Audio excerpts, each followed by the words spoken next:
Easily the best seller we have here at the Breton are garlic mushrooms. And what I do a toasted breadcrumb with some gremolata and a smoked onion mayo using our Hellmann's vegan mayonnaise. Simple, on point and tasty as. I'm going to peel our mushrooms just down like this. So I've got my mushrooms going into the oven now, 130 for about an hour and a half. The dish is coming together lovely there now.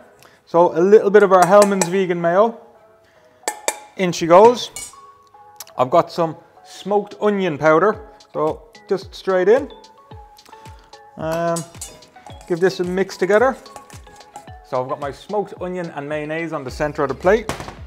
With that, I'm going to start layering up our mushrooms. So we layer it up with some breadcrumbs. How simple is that? And absolutely delicious.